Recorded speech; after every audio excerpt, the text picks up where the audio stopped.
This is the original design of hybrid form Kaido, because whilst putting qualities with the long neck and everything. But not only that, if you look very closely, you'll completely new style of fight battling, just as his regular form and with this. Hello and welcome to the Grand Line Review, your source for everything One Piece. My name actually fused two classically D&D creatures together. However, I think the bigger is the least intimidating, which is a strange thing to say, you know, by far the dragon. It very much tried to be both, and in doing so, failed to properly do skin of regular Kaido. With that said, I think it would have been really cool to see what kind of artists. And 3 lucky subscribers from this video are going to win a custom artwork. Requesting to win, simply be subscribed to the channel and leave a 1-sentence comment with your art. Oh, fooling me. You'll also receive a high quality digital copy of your request, as sponsored by Dragon City, the free-to-play mobile game available on all of the devices. Within this empire, you will need to collect food, gold, and gems to grow your city, as well as your tool to become an even more dragon powerful guy master. You can also take part in events to unlock exclusive rewards. Plus, there's also a battle pass with week Dream and the very, in this case appropriately named, Mr. Beast. Download 30,000 gold plus the Flame Knight Dragon. So go do that. 3 Kaido forms with a very specific height guide, stating that Kaido was supposed to Imperial systems. So for example, instead of saying that I am 170 centimeters, but because the entire series is a journey through this world pretty much directly, how that villain looks in direct relation to Luffy. And also just a side note, potentially even more donuttier, then of course Kaido sure needs to be at least 5 Luffys wide to make up for it. And in fact, it's gotten to the point where food system. Heading down the Tyrant Totem Pole now, we arrive at the All-Stars, or what the King, Queen, and Jack are. But apparently there were some alternate names as well. Big X next to it for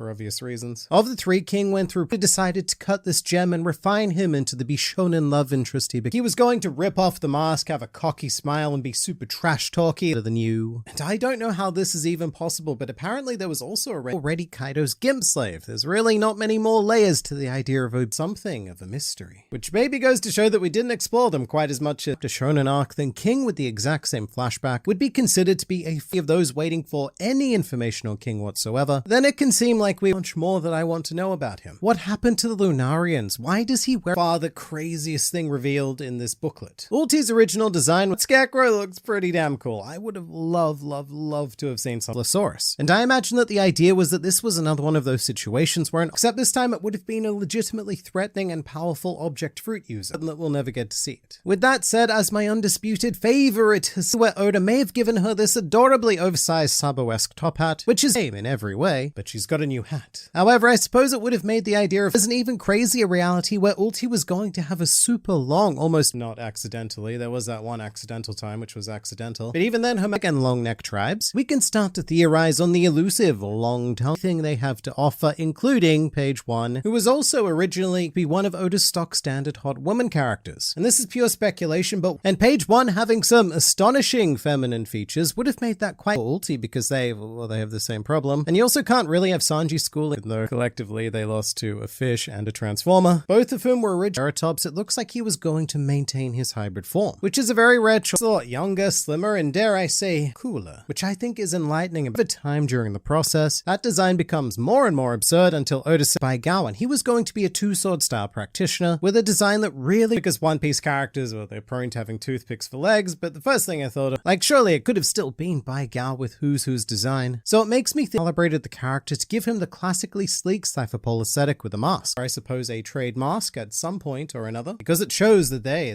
pulled over from the Baigao days, because the sword didn't really see much use. Although, right, here's another wild twist though. Black Maria was not originally supposed to be Saurus. And I love this concept sketch of the chunky Dino Maria, but I imagine it was already, and adding a big old spider into the mix, well, it did break things up quite, sword-based fatigue. And 2, because previously it was also revealed that Oda went to some, in case you missed it, there was this cute little sketch in the SBS of Volume 100 of what Black Maria, part of me definitely feels robbed that we will never get to see how the Stegosaurus used in what I assume would have been a paramecia called the Sash fruit.